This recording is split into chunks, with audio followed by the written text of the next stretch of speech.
오늘 9월 1일인데요. 오늘부터 또 묵상하게 되는 말씀은 에베소서 말씀입니다. 에베소서 오늘은 신약성경 310페이지 1장 1절부터 6절까지 말씀입니다.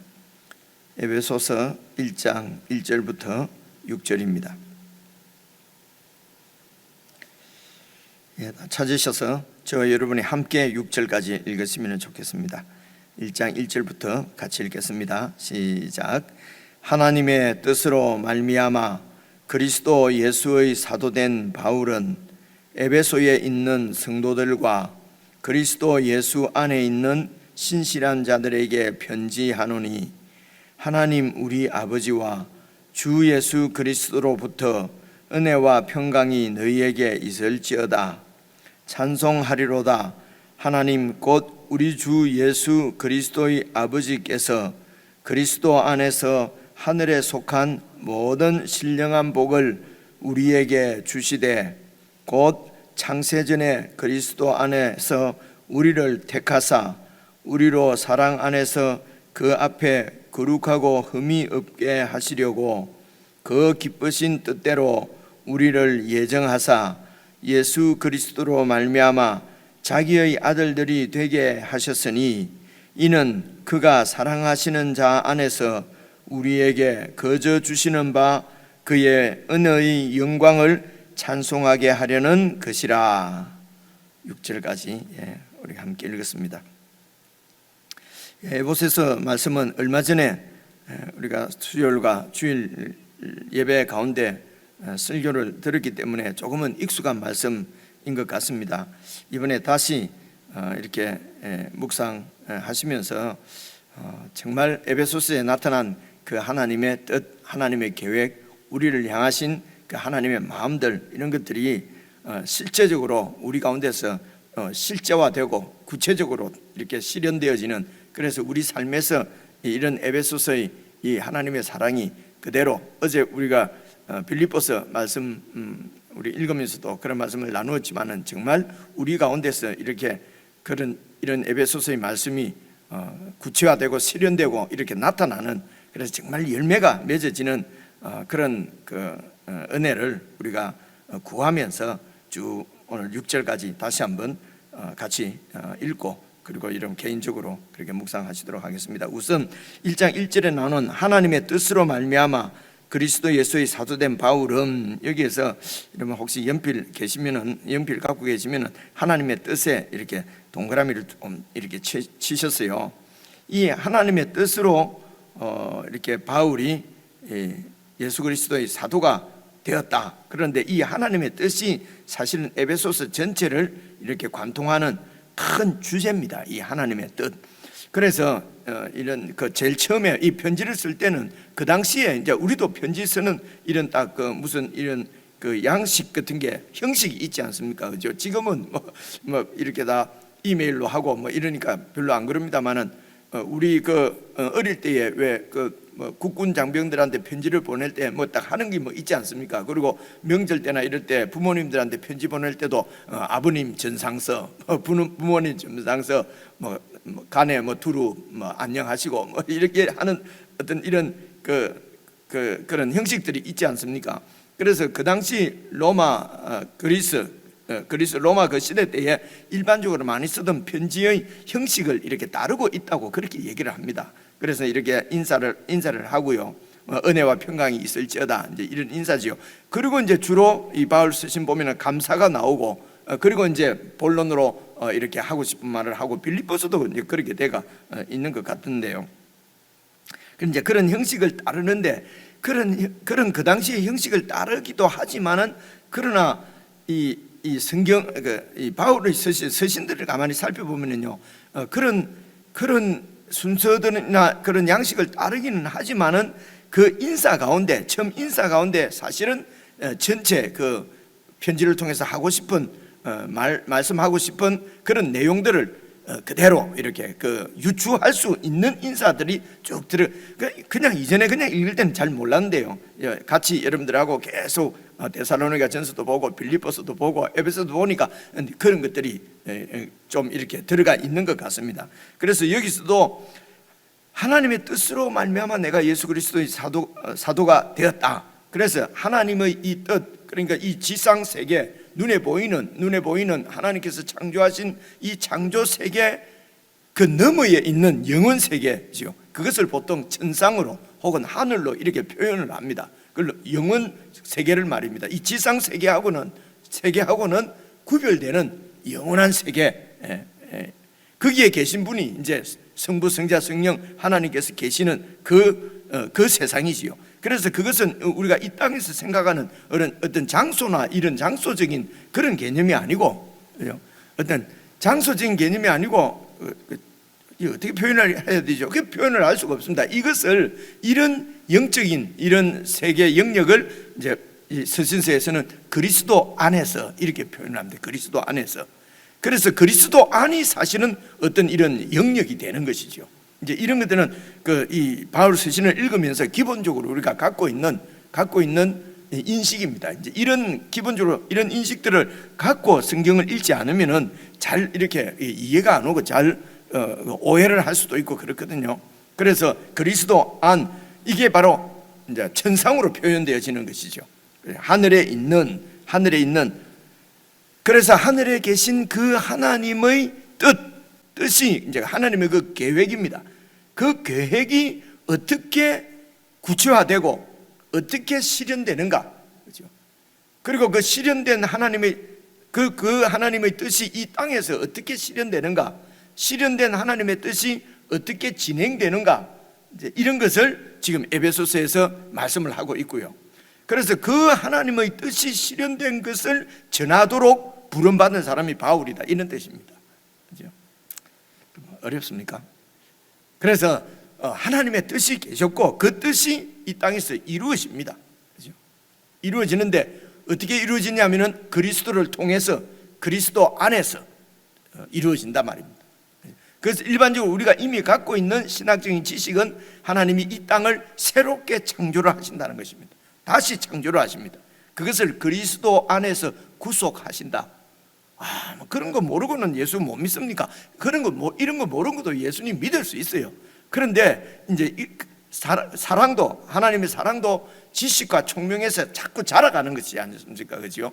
그래서 계속 어린 상태로 아이가 태어나서 1살, 2살 상태로만 있으면은 이 세상에 놀라운 이런 세상의 사건들을 경험하지 못하지 않습니까? 부모님이 얼마나 나를 사랑하시는지를 그건 점점 자라면서 부모님과 같이 지내면서 성장하면서 하나님 아버지의 마음, 어머니의 마음을 점점 알아가면서 그 사랑을 깊이 누리는 것이거든요.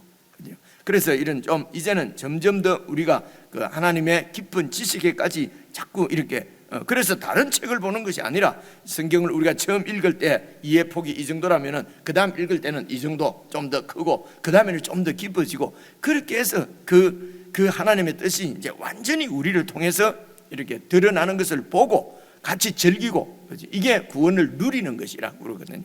구원을 누린다 이렇게 표현합니다. 그래서 오늘 에베소서 1장 1절부터 6절까지는 별로 길지 않는 말씀이니까 딱 머리에 이제 우리가 새길 것은 하나님의 뜻이다.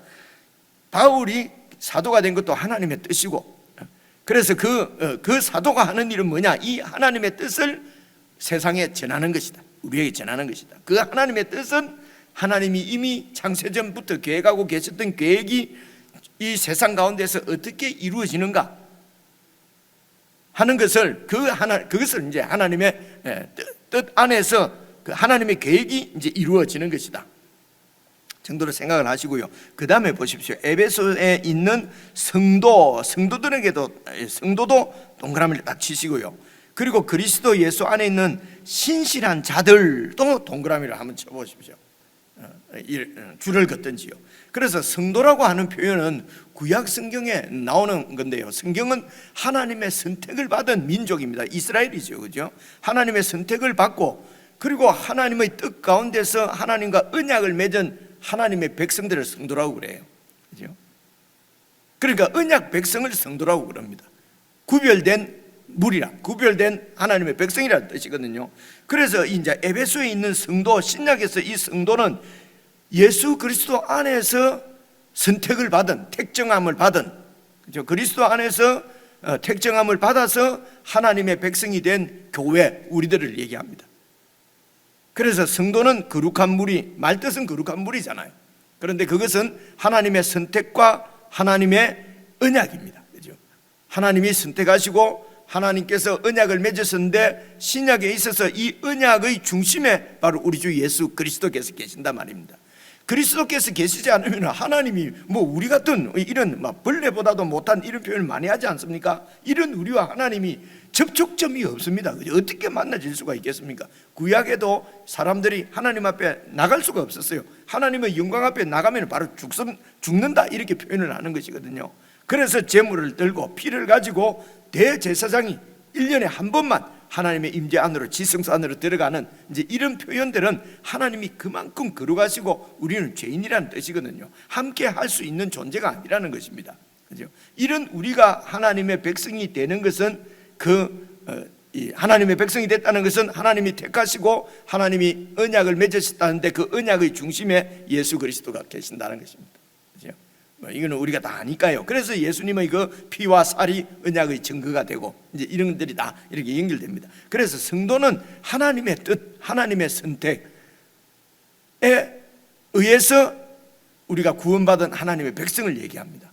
그리고 그 다음에 그리스도 예수 안에서 신실한 자, 바로 이 교회 성도들의 또 다른 모습입니다. 신실한 자라는 말은 그 하나님께서 언약 안에서 우리를 구원하셨고요, 그리고 그 언약 안에서 택감을 받은 이 교회는, 예수 믿는 사람들은 그 언약 안에서 신실해야 된다는 것입니다. 이것은 좀 더 우리의 모습, 우리의 책임편에서 성도, 그리스도인을 표현하는 또 다른 표현입니다.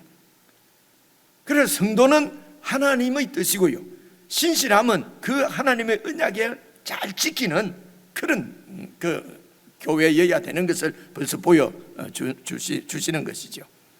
그래서 에베소에 있는 성도들, 그리고 그리스도 예수 안에 있는 신실한 자들에게 편지하노니, 2절입니다. 하나님 우리 아버지와 주 예수 그리스도로부터 은혜와 평강, 여기도 은혜와 평강도 줄을 그어 놓으시면 좋겠습니다. 그래서 그 사도가 우리를 위해서, 교회를 위해서, 교회 성도들을 위해서 축원하는 것, 축원한다는 것은 빌고 원한다는 말이지 않습니까? 그죠? 축복은 복을 빈다는 말입니다. 그래서 이렇게 복을 비는, 그 성도들을 위해서 간절하게 복을 비는 내용이 은혜와 평강이라는 것입니다. 그래서 이 세상에서 아무리 많이 가지고 아무리 높아져도 이 은혜와 평강이 우리에게 없으면은 그거는 고통의 삶이죠. 스트레스죠. 그건 죽음이죠. 은혜와 평강은 그야말로 쉼과 안식이 있는 것입니다. 스트레스가 없는 것입니다, 여러분. 그렇죠? 그래서 스트레스, 세상에서는 적당한 스트레스는 더 좋다, 어쩐다, 여러 가지 일이 있지만은 사실은 그리스도께서 주시는 안식과 평안은, 은혜와 평강은, 궁극적인 은혜와 평강은 쉼입니다. 그리스도 안에서 쉬는 것이죠. 그것을 하나님 우리 아버지와 주 예수 그리스도로부터 그분이 주신다. 하나님이 우리에게 주시는 것이라 말입니다. 그래서 예수님이 말씀하시기를 내가 너희에게 주는 평안은 세상이 주는 것과는 다르다. 이런 말씀들이 다 이렇게 여러분 연결되어서 우리가 생각이 나지 않습니까? 그래서 묵상하실 때 정말 나는 하나님의 뜻 가운데 구원받고 하나님의 뜻대로 살고 있는가? 나는 정말 성도의 분명한 확신이 있는가?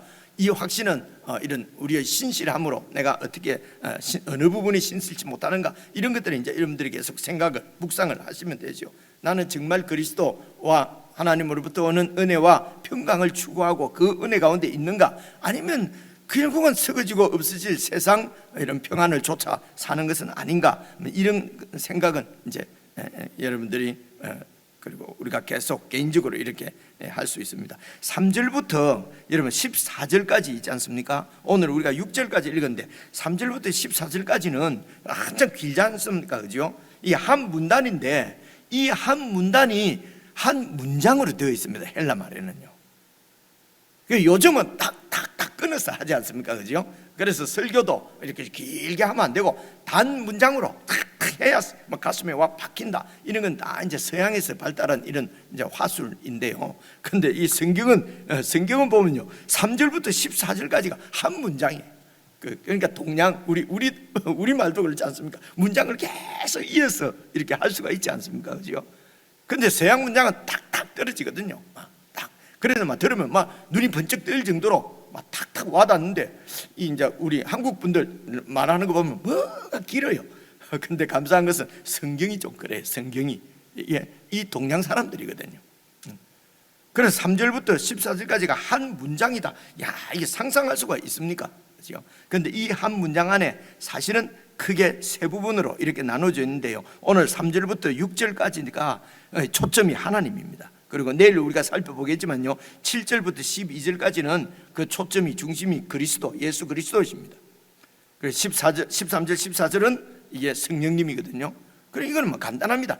3절부터 6절까지는 하나님께서 뜻을 정하시고 계획하시고 그 뜻을 이 땅에 와서 실현시킨 분은 이제 7절부터 12절까지는 예수 그리스도시고, 그리고 3절 14절은 성령님께서 우리에게 예수님께서 이루신 하나님의 뜻을 적용시키는 것은 성령님께서 하시고, 이것을 한 문장으로 하고 싶은 거죠, 이 바울이. 그죠? 그렇게 해서 결국은 세 번 나오는 것이 말입니다. 6절 마지막에도 한번 봐보십시오. 그의 은혜의 영광을 찬송하게 하려는 것이라. 12절에도 보면요, 이는 우리가 그리스도 안에서 전부터 받는 그의 영광의 찬송이 되게 하려 하심이라. 14절도요, 마지막에 보면요, 그의 영광을 찬송하게 하려 하심이라. 이 찬송으로 이렇게 세 부분이 딱 제가 이번에 조금 이렇게 자세히 설명을 합니다. 그래서 오늘 이제 3절부터 6절까지 성부 하나님께서 우리에게 어떤 일을 하셨기 때문에 우리가 하나님을 영광의 찬송이 되는가 하는 것을 이제 그 초점이지요. 그 주제입니다. 3절부터 한번 보겠습니다. 찬송하리로다 하나님 곧 우리 주 예수 그리스도의 아버지께서, 하나님 아버지가 주어입니다. 그죠? 하나님이 누굽니까? 우리 주 예수 그리스도의 아버지께서 그리스도 안에서 하늘에 속한 모든 신령한 복에 동그라미를 이렇게 한번 쳐놔보십시오. 신령한 복보다도 복입니다. 복을 우리에게 주시되, 그러니까 하나님께서 우리에게 복을 주십니다. 그 복은 어떤 복이냐 하면은요, 보십시오, 하늘에 속한 복이지요. 3절에 보니까요. 그래서 하늘에 속한에다가 줄을 끄고요, 그리고 신령한 복에다가 줄을 끄고요. 그래서 하나님께서 우리에게 복을 주셨는데 그 복이 어떤 복이냐면요, 하늘에 속한 복이에요. 이 땅에 속한 복이 아닙니다. 하늘에 속한 복. 그래서 하늘은 저 공중이 아니라 뭐라고요? 이 지상이 아닌 천상 세계, 하늘에 속한, 그죠? 그걸 우리가 영적이라고도 표현하고 이렇게 표현합니다. 하나님께서 이미 우리에게 복을 주셨는데 그 복은 하늘에 속한 복입니다. 그리고 신령한 복이라는 말은, 이 신령하다는 말이 이렇게 번역된 말은 원뜻은요, 성령님께 속했다 이런 뜻입니다. 그래서 우리에게 하나님이 주신 복은 성령을 통해서 주시는 성령에 속한 복을 얘기합니다. 이 세상 어떤 이런 이 영에 의한 것이 아니고 성령에 속한 영적인 복이라는, 다른 말로 우리가 이것을 영적이다 이렇게 표현하지 않습니까?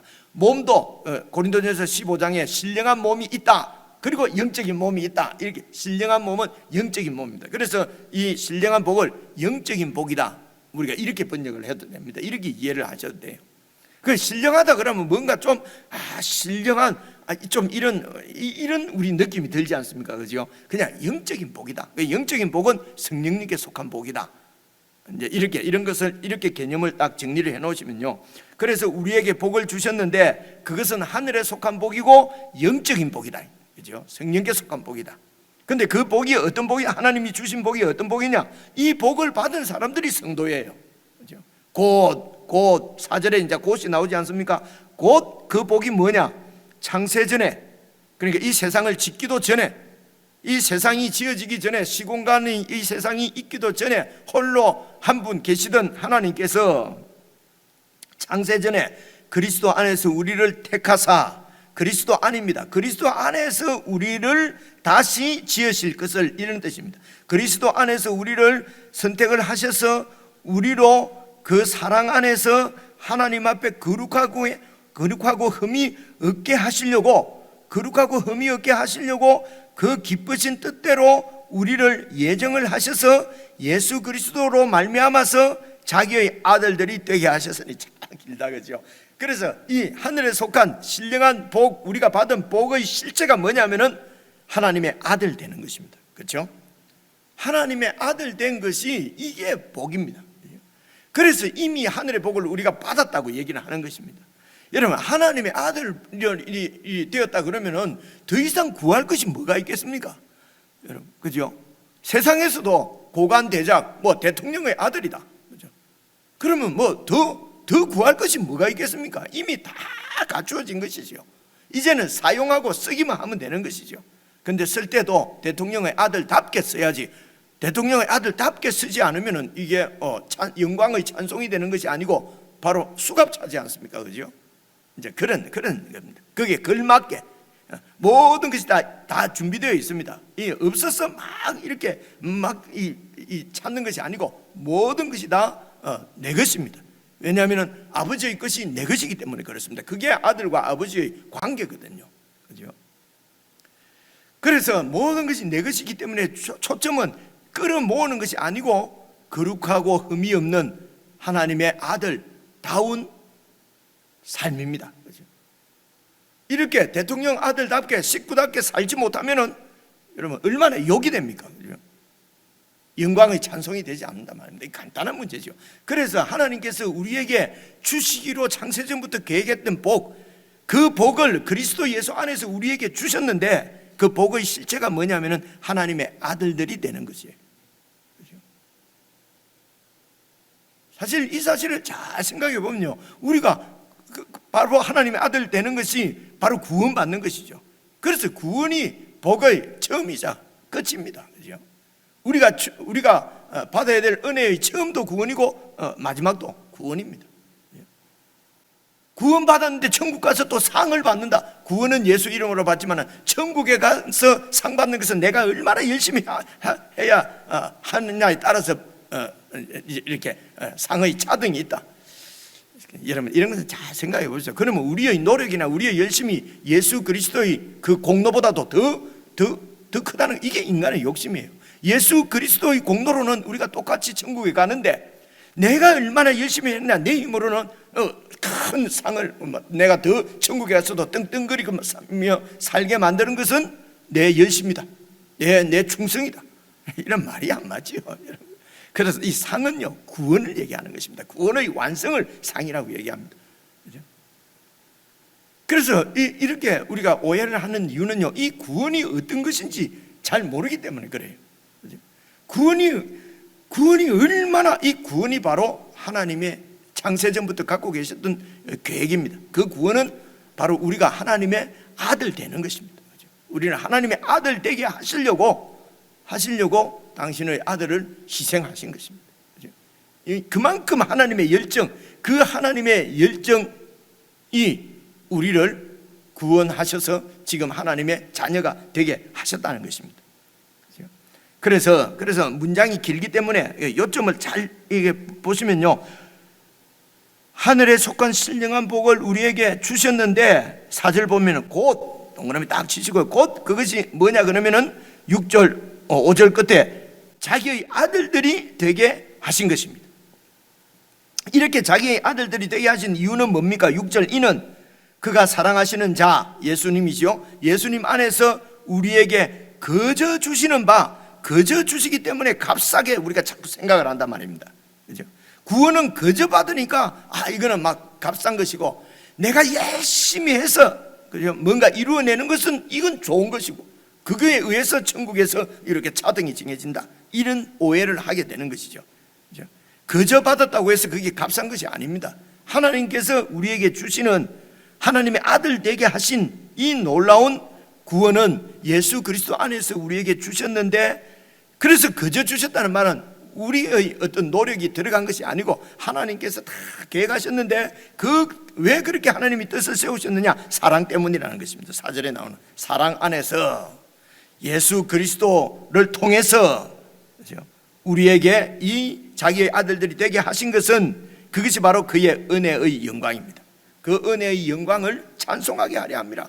그래서 이 복을 받은 사람은, 이 복을 깨달은 사람은 참으로 찬송이 나오는 것이죠. 그래서 3절 보면요, 찬송하리로다 하는 이 외침이 나오는 것입니다. 그래서 오늘 말씀은 하나님께서 이미 우리에게 복을 주셨다. 복을 받은 사람이 바로 성도들이다, 그리스도인들이다. 그 복은 어떤 것이냐? 창세전부터 하나님이 계획하신 뜻인데, 그 뜻은 우리를 그리스도 안에서 자기 아들들이 되게 하는 것입니다. 그래서 우리가 구원받아서 하나님의 자녀가 됐으면 이미 하늘의 복을 받은 것입니다. 그래서 이렇게 우리를 아들로 삼으신 이유는 그 중간에 나옵니다. 봐보십시오. 4절 보십시오. 곧 창세전에 그리스도 안에서 우리를 택하사 우리로 사랑 안에서 그 앞에, 하나님 앞에 거룩하고 흠이 없게 하시려고, 거룩하고 흠 없는 하나님의 자녀로 쭉 성장해 가는 것이 이제 우리가 이 땅에서 이루어내야 될 하나님의 뜻입니다. 하나님의 계획, 하나님의 뜻입니다. 하나님의 구원을 어떻게 이루어냅니까? 거룩하고 흠이 없는 자녀로, 아들로 우리가 쭉 자라가는 것이 그 하나님의 구원이 우리 가운데서 실현되어지는 것이란 말입니다. 마치 대통령의 아들이 다른 게 아니고 대통령 아들답게 사는 것입니다. 그렇게 안 하면은요, 그렇게 안 하면은 여러분 세상에서도 얼마나 그 아버지 얼굴에 먹칠하는 경우가 많지 않습니까? 그죠? 그래서 이거는 비유해서 설명을 한 것이고요. 그래서 오늘 말씀은 하나님의 계획인데, 그 계획이 바로 우리에게 복 주시는 것이다. 그 복은 하늘에 속한 영적인 복이다. 영적인 복인데, 복의 실체는 하나님이 우리를 그리스도 안에서 그의 아들이 되게 하셨다. 그래서 이제 그 사랑 안에서 우리를 계속 양육해서 거룩하고 흠이 없는 하나님의 자녀로 그분이 만들어 가신다. 이것을 재창조, 새롭게 창조해 가는, 그래서 재창조는 한 번에 끝나는 것이 아니고요, 쭉 이렇게 우리를 계속 새롭게 해 가시는데, 그 새로운 것은 무슨 세상에서 착한 사람보다도 그 중심은 거룩하고 흠이 없는 하나님의 자녀로 우리를 세워 가시는 것이다 하는 것이 오늘의 내용입니다. 여러분 개인적으로 쭉 읽으시면서 이런 원대한 위대하신 하나님의 뜻 가운데 내가 살고 있는가, 정말 그 영적인 하늘에 속한 복을 내가 받았으며 그 복을 누리고 있는가 하는 것은 여러분 개인적으로 잘 우리의 삶을 돌아보면서 이 하나님의 복을 잘 정리하실 수 있으면 좋겠습니다. 우리 개인적으로 묵상하시겠습니다.